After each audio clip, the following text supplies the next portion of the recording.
灵犀，你可愿意现在就融合这食魂珠？楚轩正法说道。父亲，我可以现在就融合吗？听得此话，楚灵犀简直双眼放光，他自然想立刻就与这食魂珠的力量融合。为父可以帮你，若不介意，就在这里做吧。楚轩正法说道。在这里可以吗？楚灵犀很是诧异，他虽然想尽快融合这食魂珠，但是他还真的没有想过当着众人的面进行融合的。可以的，为父帮你。楚轩正法说道。好啊，那还愣着干嘛？快来帮我！楚灵犀异常的兴奋，随后楚轩正法便开始帮着楚灵犀融合那食魂珠。这一场面相当的绚丽，漫天的雷霆奔腾不断，简直比寻常的异象还要惊人。这种情况下，楚氏天族的许多人都被吸引而来，而当人们得知楚灵犀竟然是在融合食魂珠，而那食魂珠竟然是楚风帮着楚灵犀拿到的后，无疑不是大惊。只是当楚风成为众人瞩目的焦点之后，楚风却是来到了楚月的身旁。他发现楚月始终没有进入人群，他蹲在墙角下在哭泣。楚月姐，你这是怎么了？楚风问道。楚风弟弟，抱歉，我太无能了。楚风的到来让楚月更加的伤心了。是失败了吗？楚风问道。楚月点了点头。见状，楚风本想安慰楚月一下，可是刚要开口之际，一道暗中传音便映入楚风耳中。楚风弟弟，能听到我说话吗？楚风将目光投向了远处，在距离楚风几千米外，有着一个男子站在那里。能听见？有事吗？楚风问道。有一件事我偷偷告诉你，但是你千万不要与任何人说，是我说起的。那男子说道。好，你说。楚风用暗中传音回道。以楚月姐的速度，她本来是可以通过神域选拔的，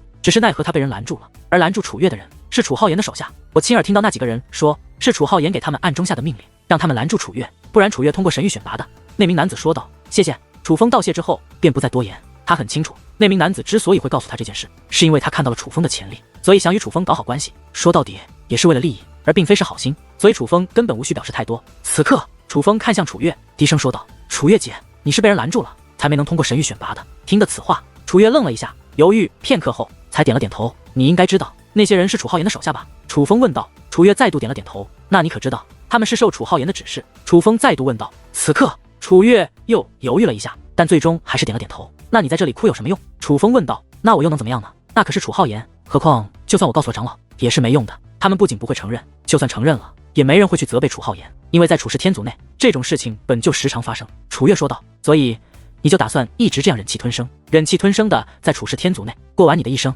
楚风问道。这一刻，楚月那抓着裙摆的双手忽然握紧，他先是沉默了片刻后，才低声说道。我不想，可是我又能怎么样？你不知该怎么样，没关系，今日我楚风来叫你，该怎么样？此刻楚风站起了身，而楚月则是看着楚风，满眼的迷茫，看着楚月那不解的目光。楚风只说了2个字：反抗。话罢，楚风便向楚浩言走了过去。而当楚风靠近之际，楚轩正法刚好帮助楚灵犀将食魂珠融合。此刻食魂珠不见了，人们都知道食魂珠进入了楚灵犀的体内，毕竟那是他们亲眼见到的。只是楚灵犀此刻却没有任何的变化，就与融合之前一样，看不出任何差距。但人们却也知道，其实楚灵犀已经不一样了，他日后修炼的速度将会变得更快，他将成为楚氏天族最强的天才。不是最强的，因为还有一个楚风，有一个年纪轻轻就成为尊袍界灵师的楚风，是他帮助楚灵犀拿到了这食魂珠。想到这里，人们开始寻找楚风的身影，而刚好楚风也走了过来。见楚风走来，楚灵犀赶忙迎了上去。楚风，我成功了，真是不知道该怎么感谢你，若不是你，我不可能得到这食魂珠。楚灵犀这话说得非常的真诚，他是真的感谢楚风。成功了就好，感觉如何？楚风笑着问道。感觉非常好。楚灵犀说道。那就好，既然这样，那就帮我见证一下吧。楚风说道。见证什么？楚灵犀很是不解地问道。不仅是他不解，在场的许多人都很不解，楚风怎么会突然说出这样一句？可就在众人不解之际，楚风却是走到了楚浩言的身前。先前你我的赌约，是你赢了。楚风说道。这是自然，这件事很多人都看到了，无需你说，大家也心知肚明。楚浩言很是得意地说道。毕竟楚风现在不仅仅是登上过天雷台第10众的人了，他还是一位尊袍界灵师，成功帮助楚灵犀征服食魂珠的尊袍界灵师。赢了这样的楚风，他自然也很是得意。但是那场赌约并没有赌注，不妨你我再赌一次，这次加上赌注可好？楚风说道。当然可以，难道我怕你不成？楚浩言很是无所谓的说道。怎么赌？你说。赌武力，你我2人交手，可用结界之术，可用修武之法，一较高低，看谁强谁弱。楚风说道。楚风此话一出，所有人都是神色一致，心中暗想，这楚风不会是疯了吧？到底是疯了还是膨胀了？之前楚浩言那般挑衅，他都不敢说什么，怎么现在又忽然主动向楚浩言挑衅了？他凭什么啊？就算他是尊袍界灵师，就算他登上了天雷台第10众，就算了他掌握着逆天秘籍，就算他修炼了神罚玄功，可是他的修为还只是5品真仙，但是楚浩言却是7品真仙。5品真仙就算再强，该怎么和7品真仙一战？更何况楚浩言又不是寻常的7品真仙，他可是妖孽榜上有名次的人，是楚氏天族当今最强的小辈之一啊。楚风掌握着诸多逆天手段，楚浩言也同样掌握着。无论怎么看，楚风挑战楚浩言都是死路一条的。事实上，莫说小辈们了，楚风此话说出之后，就连在场的小辈们都是眉头紧皱，暗道楚风太过狂妄了。在他们看来，楚风此举无异于飞蛾扑火，绝对是自寻死路。唯有楚宣正法面色不改，反而较有兴致地注视着这一切，一语不发。哈哈，我没听错吧？你当真要与我比拼武力强弱？而楚浩言则是讽刺地笑了起来。你没听错，我就是要与你比拼武力。不过我有一个条件。楚风说道。条件？哼，我就知道你没有正面与我交锋的勇气。好吧，什么条件？你说说看。楚浩言轻蔑地说道。在他看来，楚风所提的条件绝对是对楚风有利，而对自己不利的。但是他不介意。在场这么多人，莫属小辈们，就连楚氏天族有威望的大人物，也都默默地注视着这一切。楚风若是提出不公平的条件，那丢的乃是楚风的人，而那正是他所希望发生的。拳脚无眼，你若是伤我，哪怕是重伤，我楚风绝无怨言。楚风恕道。楚浩言有些懵了，什么情况？不是不公平的条件吗？怎么又说我把他打成重伤，都毫无怨言了？这楚风到底是在玩什么花招？所以我的条件就是，我若将你打成重伤，也望你不要有所怨言。楚风看着楚浩言说道。我擦！此刻楚浩言竟然大骂一声，爆出了粗口。随后他指着楚风说道：你以为你是什么东西？你以为你能伤到我？好好好，我答应你。来来来，咱们这就一较高下。楚浩言指着楚风说道。先别急，赌注还没说呢。楚风说道。赌注？差点忘记这件事。好，你说，我随意。楚浩言说道。我楚风若是败了，退出这次9月神域的修炼。楚风说道。而你？楚风将指着楚浩言的手移向了远处的楚月，说道。你若是败了，就把你9月神域修炼的一个交给楚月。这一刻，人们都将目光投向了楚月，直到这一刻，他们才意识到楚灵溪先前所说的话看来是真的。楚风先前在那大殿内不敢与楚浩言正面交手，似乎是因为楚月，而此刻楚风主动与楚浩言约战，为的也是这个楚月。搞了半天，你是为了他才来挑战我的，还真是英雄一怒为红颜啊！不过楚风，你不是英雄，你是蠢货，因为你根本就不可能胜过我。楚浩言指着楚风说道。我说的条件，你没问题吧？楚风很是平静地说道。我已经迫不及待的想要教训你这个不知所谓的家伙了。楚浩言说道。那么可以开始了吗？楚风问道。来啊，现在便来一较高下。楚浩言伸张手臂，做出一副随时等待楚风出手的动作。而这一刻，围在周围的人也是纷纷向后退去，为楚风和楚浩言留出了对战的场地。此刻，小一辈的则有些茫然，他们不知道楚风是真的有手段可以与楚浩言一战，还是在故弄玄虚。而那些老一辈强者则是暗暗摇头，他们几乎都觉得楚风是在自掘坟墓。唯有楚宣正法始终较有兴致地看着这一切。大人，你似乎一点也不担心楚风，难道你觉得楚风会赢？站在川正法身后的楚行的很是不解地说道。与此同时，楚宣正法周围的刑罚堂之人也都是将目光投向了楚宣正法。你们别忘记，他可是楚轩辕的儿子，而且你看他那自信的样子，像是在乱来吗？楚宣正法说道。但是可能吗？修为差距太大了，再多的手段也难以弥补的。楚行的说道。不要用常人的标准来评判天才，而楚风绝对是一个真正的天才。楚宣正法说道。听得此话，刑罚堂的人则是暗暗点头。时至今日，楚风的确做出了许多常人无法做到的事，还真就不能把他当作寻常人来看。只是他要用怎样的手段才能胜过强他那么多的楚浩言呢？楚行人说道。这也正是我所想知道的。楚宣正法笑着说道。他从始至终对楚风都很有信心，他唯一不解的便是楚风还掌握着怎样的手段。快看，那是什么？那是界灵大门。而就在这时，人们忽然骚动起来，人们能够清晰的看见一道界灵大门正在楚风的身前张开。楚风张开界灵大门的那一瞬间，在场的许多人都是一头雾水的状态。众所周知，修武者交战，武力决定高低。至于界灵之术，除非是专修界灵之术的界灵大师，否则根本就派不上用处。楚风虽然是尊袍界灵师，但也只是重文，而他界灵的实力，就算最强，也就是与他一样而已。要怎么与楚浩言抗衡呢？在众人质疑的目光下，一道倩影走了出来，而这位自然便是美貌的女王大人。女王大人一出场，在场的所有人都是目光变幻，他们没有等到想象中极为强横与凶悍的界灵，却等到了一个如此美丽、颜如仙女、身材如妖女的尤物。莫说男子们双眼放光，就连女子们也是目露惊叹。毕竟女王大人之美，哪怕楚若诗与楚灵溪也是不及啊！天底下竟然有如此美丽的界灵。此刻，不少楚氏天族的男子竟然只吞口水，这也不能怪他们。虽说是出自名门贵族，可是从小到大，他们也没有见过如此美的女子啊！楚风，我还以为你要用什么手段，搞了半天叫来这么一个小丫头，怎么？你是想用她心耗我吗？楚浩言盯着女王大人，冷嘲热讽地说道。且说这话的时候，在他的眼眸之中还涌现出了一抹邪念。这一刻，楚风的目光忽然大变，一抹杀意竟然迸发而出。楚风忽然爆发出的杀意，让所有人都是为之一动。他们不清楚楚风为何忽然间爆出这样强烈的杀意，可唯有楚风清楚，女王大人不可辱。而就在这时，女王大人则是意念一动，竟然也是一股杀意爆发而出。那杀意竟比楚风的还要恐怖。而在女王大人那杀意爆发的同时，其体内那暗黑色的气焰也是涌现而出。这股力量是修罗界灵，那是一只来自修罗灵界的界灵。楚风他竟是修罗界灵师，楚氏天族见多识广之人毕竟不在少数。女王大人不出手倒也还好，他这一出手，立刻就有人认出他乃是一只来自修罗灵界的界灵。修罗界灵师，老一辈们见多识广，小一辈们却不知晓，但是他们却知道修罗界灵师代表着什么？假如说天雷血脉是修武者中的王者，但尚且还有天赐神体能与之抗衡，可是修罗界灵师那可是界灵师中唯一的王者，无人可以抗衡。原来是来自修罗灵界，难怪如此猖狂，竟然敢对我释放杀意。不过小妹妹，就凭你那五品真仙的修为，你拿什么来与本少爷抗衡呢？楚浩言话到此处，他的额头之上便涌现出了一个天字的雷纹，在那一刻，不仅电闪雷鸣，狂风大作，楚浩言的气息更是从7品真仙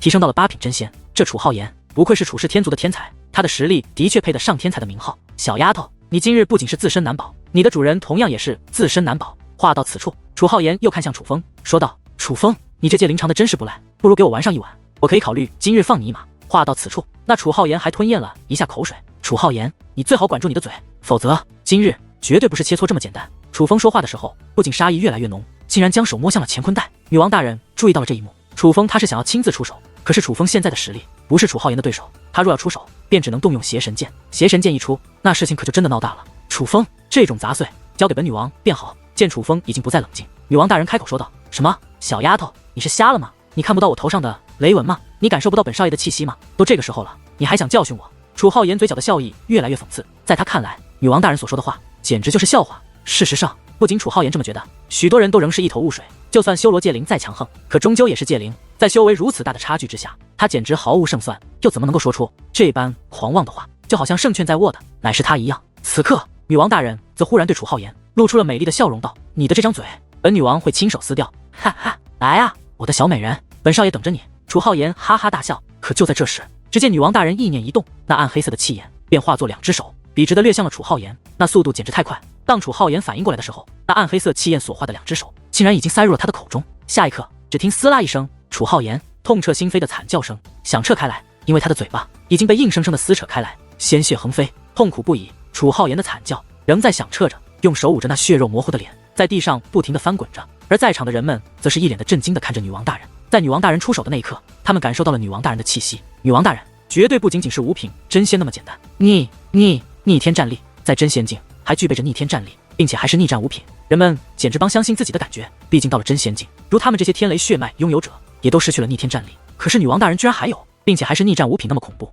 这让他们怎么能不震惊？这便是修罗界灵吗？这便是界灵中的王者吗？那些长辈还好，此刻那些小一辈们看向女王大人的目光中，竟然涌现出了畏惧。怎么可能不畏惧？5品真仙的修为，加上逆战5品的战力，足以把他们这些小辈全部抹杀。此刻，就连向来自负的楚若诗，目光也是变得复杂。那复杂的目光中，不仅有着震惊之色，其中还有着一抹敌意，因为他会不由得去想，这样强横的女王大人，她能否胜得过？若是胜不过，那么那即将到来的天骄大会，她岂不是要败给楚风？是啊，楚风有女王大人这样强横的界灵在身边，小辈之中谁能与他一战？莫说小辈，他是真仙境内都无人能与楚风抗衡了。楚风，本女王回去了。女王大人很聪明，她并没有继续对楚浩言出手，而是直接走入了界灵大门之内，因为她清楚，此刻无数双眼睛都在盯着她。若是她真的做出了危及楚浩言性命的事情，定然会有人出手，到时可能连楚风也会受牵连。毕竟这楚浩言还是有些背景的。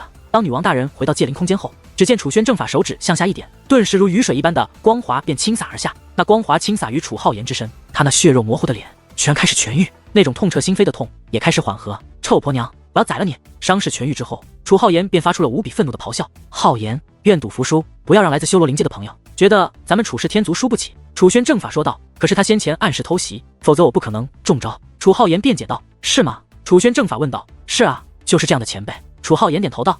此刻，楚轩正法则眯起了双眼，淡淡的笑道：“按照你的意思是说，修为比你弱的人，只要对你突袭，你也会受伤？”当然不是。楚浩言摇了摇头。那你的意思是，我对你出手，只要不是突袭，你也能防得住？楚轩正法再度问道。楚浩言不知如何回答。行啦，怎么回事？你自己心里清楚。那个小姑娘已经手下留情了，否则你觉得不止被撕烂嘴巴那么简单？楚轩正法说道。楚轩正法此话一出，就连楚氏天族的一些人也涌现出了赞同的目光。是啊，那可是逆战5品的力量，楚浩言怎么可能是对手？况且那暗黑色的气焰很不简单。按理来说，楚浩言这种人，莫说嘴巴被撕烂，就算肉身被轰碎，他也不可能吭一声。可是先前楚浩言的惨叫却是有目中睹的，这说明那修罗界灵的攻击看似简单，但绝对很不简单，至少带给了楚浩言难以忍受的痛苦。正法前辈，先前我与楚浩言的赌约，您也都听到了，不知可否生效？楚风问道。男子汉大丈夫，一言既出，驷马难追。楚浩言都应了，那么自然也会愿赌服输。我楚氏天族的哪儿没有出尔反尔之辈？话到此处，楚轩正法又看向楚浩言，说道：“我说的对吧，浩言？”此刻，楚浩言一脸的不爽，可是他能说什么呢？难道当着所有人面说他是言而无信之辈？那可不只是丢了他的人，还丢了他父亲的人，他爷爷的人，这处是天族的人。楚风，你赢了，我进入9月神域的资格，任凭你处置。楚浩言说话间，将一块令牌丢向了楚风。那个令牌上面写着9月神域4个字，这可不是选拔的令牌，而是可以进入9月神域的令牌。楚风，这是你的。而就在此刻，一位处是天族的长老走到楚风面前，又将一块9月神域的令牌递给了楚风。虽说楚风从死门内走出的速度很慢，可是毕竟那是死门，不管时间多少，只要从中走出，楚风就有资格进入9月神域。这是楚风自己赢来的，谢谢前辈。楚风接过那这位长老递过来的令牌，放于怀中。至于楚浩言丢给他的那块，他则一直握在手里。此刻，楚风忽然转身走到楚月身前，将那块令牌递给楚月，说道：“楚月姐，你可以与我一同进入9月神域修炼了。”楚风弟弟，我……楚月此刻美眸之中泪花闪烁，他的整张脸都在演绎着一个情绪，感动。接着吧，它是属于你的。楚风将那块令牌塞到了楚月手中，令牌入手，楚月不仅热泪流下，连身体都在颤抖，轻声说了3个字：“谢谢你。”那令牌就算属于他，他怕是也无法进入9月神域。可就在此刻，一道响亮的声音却是忽然在远处的天际炸响。定目观望，那片虚空正在颤动，颤动间，一道身影渐渐浮现。那是一位老者，身材不高，却是留着一头长长的灰发，脸上更是布满了横肉。那一双老辣的双眼正用不善的目光看着楚风。拜见太上长老大人。当看清那来者是谁之后，楚氏天族在场的众人皆是赶忙抱拳施礼，哪怕楚轩正法这样的人物也不例外。而看着那位老者的模样，不用他人说，楚风也知道他是谁。他可不仅仅是楚氏天族的太上长老这么简单，他还有另外一个身份，他一定就是楚浩言的那个爷爷。因为他们爷孙2个长得还是有着几分相像的，尤其是那种目中无人、令人厌恶的眼神，简直就是一个模子里刻出来的。楚风，这位乃是我楚氏天族的7位太上长老之一，普泽大人，还不快快施礼！就在此刻，在场有老一辈人物对楚风厉声呵斥道。而楚风也不是没有礼数的人，虽然对方来者不善，但终究还是前辈。楚风也是抱拳施以一礼。普泽大人，莫非发生了什么事？楚轩正法问道。悠远，这件事你来说吧。楚浩言的爷爷挥手说道。而就在这时，人群之中忽然有一个人拔空而起，来到了天际之上。这同样是一位老者，并且这位老者的修为很强，他乃是一位尊者境的高手。楚风隐约间能够感受到他的实力要强于楚轩正法，甚至不弱于楚浩言的爷爷。这是一位楚氏天族太上长老级别的高手，多半是一位2品尊者。可是这位老者的穿着打扮却是有些与他的实力有些不符。这个老者弯腰驼背，手中还拿着一根拐杖，似乎没有那根拐杖，他连站都站不稳。只是那个拐杖很粗糙，就像是一根随手捡来的木棍一般，哪怕楚风用心观察，也没有发现那木棍的特殊之处。至于老者的穿着也很朴素，乃是简单的麻布长袍。最重要的是，这麻布长袍竟然缝缝补补，满是补丁，好像穿了许多年一般，一眼看去倒是有些像乞丐的衣服。不过值得一提的是，这麻布长袍虽破，可却很是干净，可谓一尘不染。最重要的是，这个老者长得很是面善，一脸的和蔼之相。在那楚浩言的爷爷那一脸横肉的衬托下，这个老者简直平易近人到了极致，给人的感觉非常的好。拜见悠远大人。见到这位老者之后，楚轩正法以及楚氏天族的众人又是施以一礼。看得出来，这个老者也是身份不凡之辈，但他应该不是楚氏天族的太上长老，而是有着特殊的身份。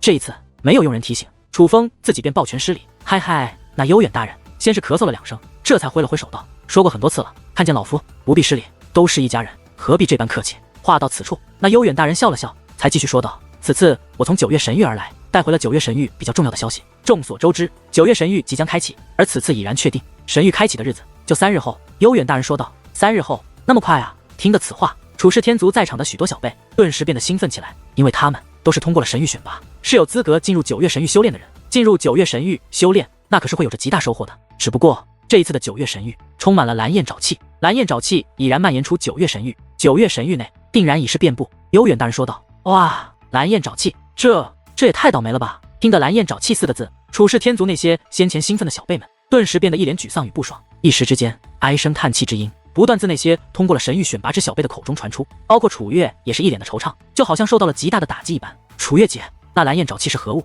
楚风对楚月问道。楚风弟弟，你有所不知，这蓝焰沼气是9色神域内一种特殊的气体，这种气体具有一定的毒性，对于天仙境强者来说不会造成任何危害，可是对天仙境以下的强者则具备着极强的侵蚀性，它可侵入灵魂，只要侵入灵魂，那灵魂便会被那蓝焰沼气所燃烧，硬生生的被炼化致死。所以只要有着蓝焰沼气出现，那么我等小辈便不可进入9月神域了。楚月一脸惆怅的说道。原来是这样，楚风终于知道为何那些小辈都那般惆怅了。搞了半天，只要这蓝焰沼气出现，那么他们就无法进入9月神域了。在座的小辈们也不要太过灰心，针对蓝焰沼气，我族一直在想办法解决，而现在其实已经有了克制蓝焰沼气的宝物，这个宝物可以有效的防止蓝焰沼气。就在此刻，那悠远大人的手掌张开，顿时无数道光芒体自其掌心散开，那光芒体乃是蓝色，萤火虫大小，在虚空飘动，宛如具有生命一般。楚风一眼就看出这东西很不简单。此物我族研究多年，专门为克制蓝焰沼气而作，名为灭焰珠，有着灭焰珠在身上，蓝色气焰将无法靠近。悠远大人说道。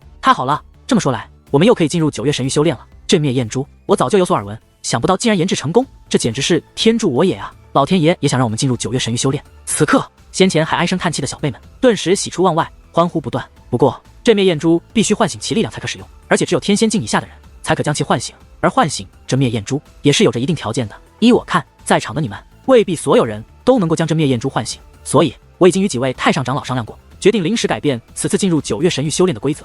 这里有60颗灭焰珠，只要有人能够唤醒这灭焰珠，便有资格进入9月神域修炼。当然，若是你唤醒了灭焰珠，不想进去修炼，也可以将这个机会转赠他人。而那些已经获得进入9月神域资格的小辈们，则有资格率先唤醒这灭焰珠。若是你们无法将其唤醒，因为你们之前的努力，我们也会破例允许你们找他人帮忙。但是我必须提醒在座的诸位小辈们，每个人只能唤醒1颗灭焰珠。悠远大人看着在场的小辈们说道：“竟然还需要唤醒，怎么这么麻烦？”听得悠远大人的一番话后，许多小辈发起了牢骚。说到底，他们都是害怕自己无法唤醒那灭焰珠，那样一来，岂不就失去了进入9月神域修炼的资格？除了蓝焰沼气的出现之外，还有一个好消息，那就是9月神域的阴阳之门已经出现了，待到3日之后必然会开启。悠远大人说道。多年没有出现的阴阳之门竟然出现了，难怪这一次小辈们的人数控制在了60人，并且还要求男女平衡。搞了半天是阴阳之门出现了，哈哈，简直太幸运了，这也算是因祸得福了吧。当得知那阴阳之门开启后，莫说在场的小辈们兴奋不已，就连老一辈的强者脸上也涌现出了或多或少的激动之色。看得出来，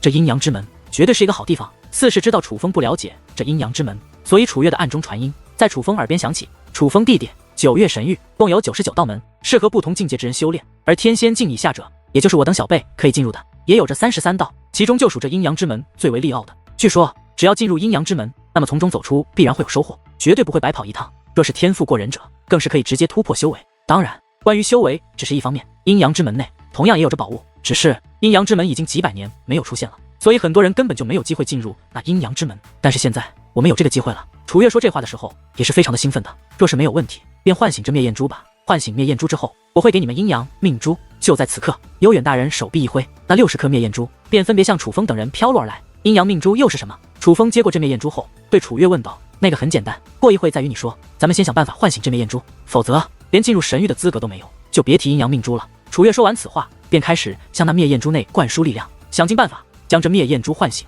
看得出来，这楚月真的非常珍惜这次进入9月神域的机会。而与此同时，几乎在场的所有人都在想办法唤醒那灭焰珠。刚开始，许多人还表现得很自信，可是渐渐的，那些自信的人也是有些慌了。经过一番努力，他们尝试了诸多办法，但灭焰珠却始终没有反应。悠远大人，这灭焰珠该怎么唤醒啊？此刻，有小辈向悠远大人请教道：“用心。”悠远大人笑着说道：“用心。”听得此话，人们则更加迷茫了。楚风弟，你怎么不唤醒灭焰珠啊？楚月对楚风问道。而这一刻，人们才注意到，在场拿到灭焰珠的小辈几乎都在努力唤醒那灭焰珠，包括楚若诗、楚灵溪、楚环宇也都不例外。可唯独这楚风，这是简单的用一只手握着灭焰珠，却根本没有唤醒他的意思。刚才在想一些事情，楚风笑着说道：“想事情，依我看你是不知道怎么唤醒他，所以在观察别人，从而学习唤醒的方法吧。”楚浩言讽刺地说道：“观察？不需要吧？这个东西似乎很好唤醒。”楚风说道：“好唤醒？楚风，你这话说的可就过分了吧？”楚风此话一出，顿时有人表现出了不爽。这也难怪，毕竟他们费了9牛2虎之力，都没有唤醒这灭焰珠。可是楚风却说很好唤醒，这会让他们觉得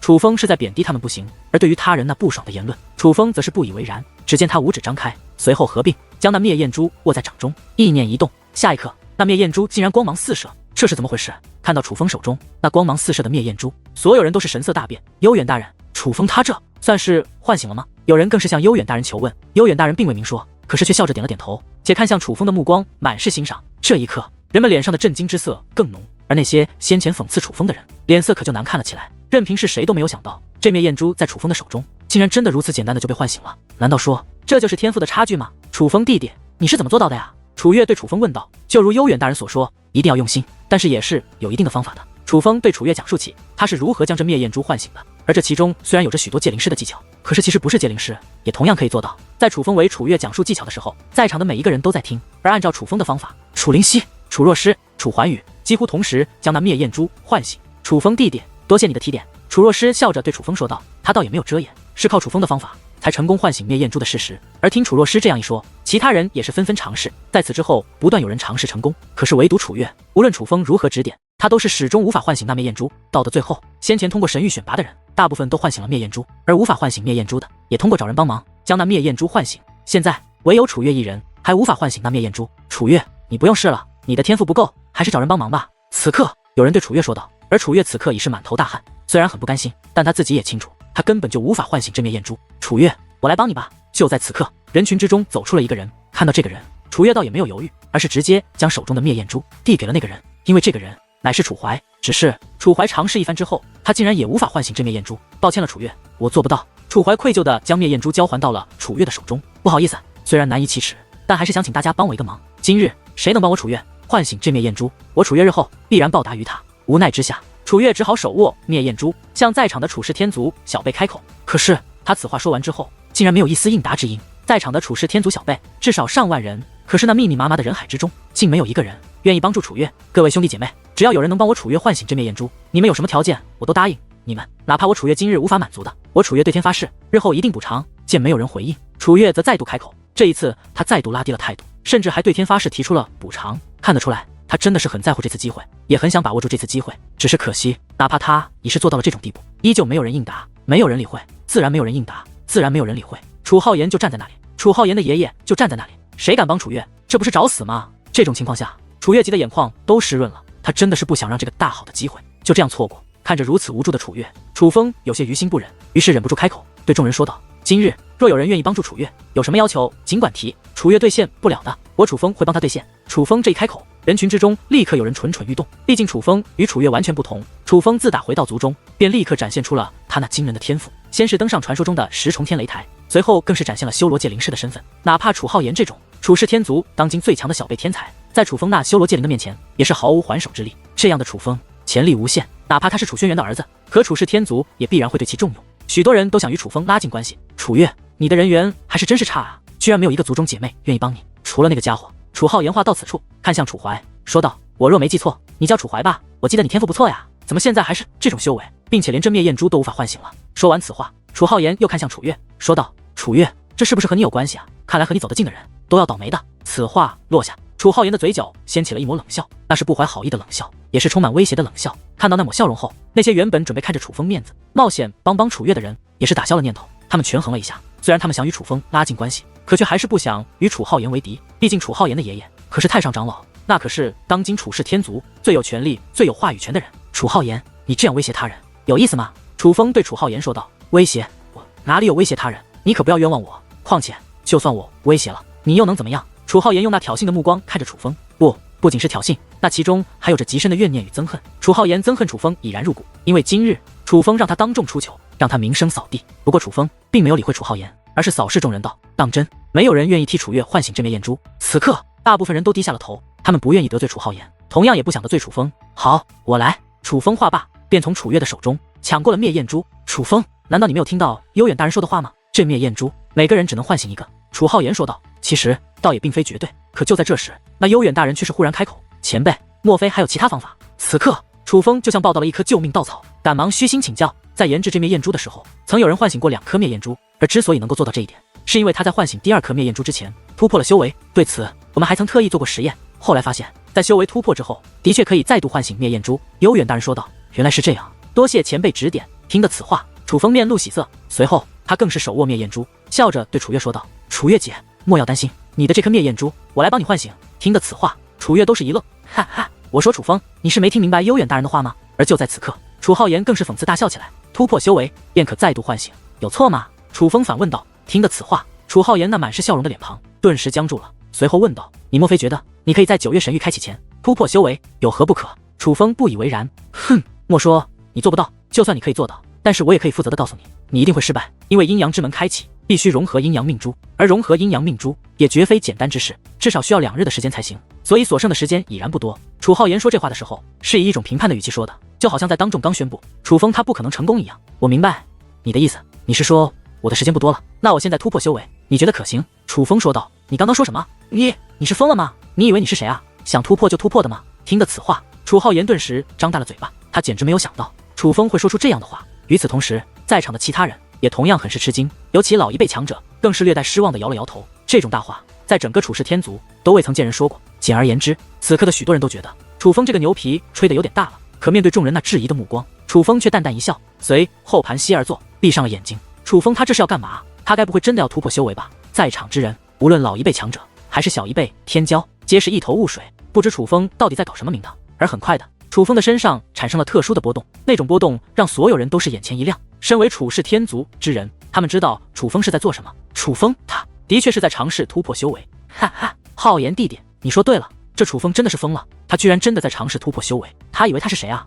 说突破就能突破吗？此刻，楚浩言身旁的一名狗腿子讽刺地说了起来，似乎是想调动在场众人的情绪。他这话说得很大声。哼，无知之辈，天赋再好，也终究难有成就。楚浩言讽刺地笑道。此言极是。楚浩言此话一出，楚浩言身后的狗腿子皆是纷纷附和。可就在这时，9天之上轰鸣四起，光芒涌动，人们抬头观望，皆是满面震惊。只见那9天之上，9色雷霆如道道巨龙，在天际盘旋交织，九雷凝聚，竟化作一道9色光柱，自那9天之上劈落而下，最终落在了楚风的身上。此刻，莫说楚浩言与他的狗腿子们傻眼，就连楚月、楚怀、楚若诗、楚灵溪、楚环宇这些楚氏天族的小辈也皆是傻眼了，甚至就连楚轩正法、悠远大人以及楚浩言的爷爷也是一脸的难以置信。任凭是谁都没有想到，楚风他竟然真的盘坐而下，就立刻引来天雷。他竟然真的突破了，不，还未突破，至少现在还未成功突破。众所周知，修炼神罚玄功者，悟得突破之法只是其一，而能否承受自罚玄功的雷法，才是真正的关键。而眼下，那雷霆已然轰落而下，道道雷霆如同巨龙一般咆哮嘶吼，欲要将楚风撕成粉碎。那个架势，莫说小辈们，就连楚氏天族的长辈们也是不由自主地向后退去，生怕被那雷霆牵连，惨死其中。尽管他们也都知道，自罚玄功引来的雷法一般只攻击引雷者，可这个架势的雷法，他们从未见过，太可怕了。那种气势简直就是浩劫降临，任谁都是有些恐慌。太可怕了，这便是神罚玄功吗？这样的雷法，楚风能承受得住吗？看着那样的雷法，有些人开始为楚风感到担忧，因为在他们看来，这样的雷法简直没人能够承受得住。可就在这时，那雷霆竟然开始消散，而人们能够清晰地感受到，楚风的气息也是变得不同，他不再是5品真仙，他已是6品真仙。楚风他成功突破了！天哪，他竟然真的突破了！这一刻，众人惊讶无比，可是他们的内心远比他们脸上的表情还要复杂。就连楚若诗、楚灵溪，甚至无比憎恨楚风的楚环宇和楚浩言，都愣在了那里。此刻，大部分人都是震惊的，唯有楚轩正法面带喜色，他不由自主地看了一眼楚浩言的爷爷以及在场的一些长辈，而凡是感受到楚轩正法目光的人，那震惊的目光都涌现出了一抹愧疚与不爽。想当初，楚风被判定为无法修炼，因此而被判定为废子。楚轩辕与楚风一同被赶出楚氏天族，他们全部有份。可现如今，当年那个被他们判定无法修炼的废子，重返族内，却把楚氏天族当今最具天赋的天才们比得一无是处，他们怎能不惭愧？然而，在众人震惊之际，楚风却是已然唤醒了手中的灭魂珠，并且将它放到了楚月的手中。楚风弟弟，不知道该如何谢你。楚月激动的浑身都在颤抖，而楚风则是淡淡一笑，说道：“你是我姐，说这些就客气了。只不过我唤醒这枚焰珠，怕是要得罪某些人了。毕竟只要楚月姐你能进入9月神域，某些人便失去了进入9月神域的资格。”话罢，楚风看向了楚浩言，看着楚风那挑衅的目光，楚浩言气的脸庞都在抽动。我愿意将灭焰珠赠予楚浩言。就在此刻，人群之中忽然有人站出来，手握灭焰珠，走到了楚浩言身旁，而楚浩言更是理所应当的就将那灭焰珠接到了手中，连一句谢谢都没说。倒也是，那是他的狗腿子，是他的手下，他怎么可能对自己的手下说谢谢？他打心眼里都看不起对方。楚风，是不是让你失望了？楚浩言握着灭焰珠，挑衅的说道。失望，我的确失望。身为妖孽榜上的人，居然要靠别人才能拿到进入9月神域修炼的资格，我怎能不失望？楚浩言，你的灭焰珠呢？我差点忘记了，你阴计不如人。说了，楚风讽刺的说道。此刻，楚浩言气的脸色涨红，整个人简直就要炸了。好了，既然进入神域的小辈名额已然确定，那么下面便发放阴阳命珠。悠远大人的袖袍再度挥动，刹那间60颗珍珠大小如水晶一般的圆形主体便飘落下，分别落入了楚风等人的手中。楚风观察着手中那所谓的阴阳命珠，发现这颗珠子虽然看似透彻，可若仔细观看，会发现这颗珠子的中心有一个灰尘大小的物体，寻常人看不清，可是楚风可以。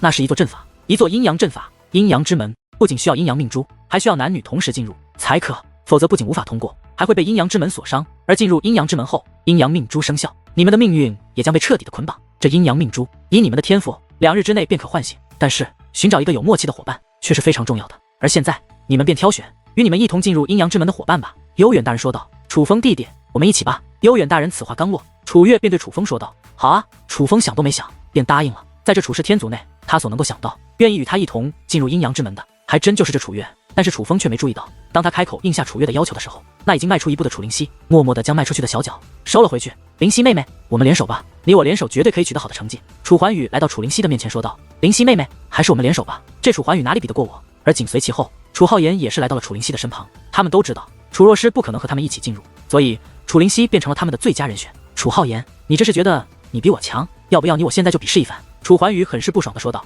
来啊，我怕你一个负伤之人吗？”而楚浩言更是不以为然，说的就好像你没负伤一样。来，现在就一较高下。楚怀宇说话间便向虚空性去，而楚浩言更是不甘示弱，紧跟着就踏空而行，为了争夺与楚灵犀一同进入阴阳之门的资格。他们两个楚氏天族当今最强的两个天才，竟然要一较高下，不用争了。楚怀宇，你我一同进去。可就在此刻，楚灵犀却是忽然开口：“灵犀妹妹，你真的要选他？他哪里比我强？”楚浩言很是吃惊，同时也很是不甘心。本小姐的选择无需你来质疑。而楚灵犀则是不以为然，说话间便转身准备离去。相比于楚浩言，楚怀宇则是喜出望外，赶忙飞身而下，来到楚灵犀身旁，很是温柔地问道：“灵犀妹妹，那我们什么时候一同修炼阴阳命珠？一起修炼便不必了，你我各自修炼吧。”楚灵犀说话的时候，步伐都没有停，甚至看都没看楚怀宇一眼。可是哪怕如此，楚怀宇却仍然只是笑了笑，并未再多说什么。哪怕他明知道阴阳命珠二人一起修炼效果更好。若诗，而就在此刻，有一名男子终于走到了楚若诗的身旁。这名男子长得很是英俊，却也很是老实，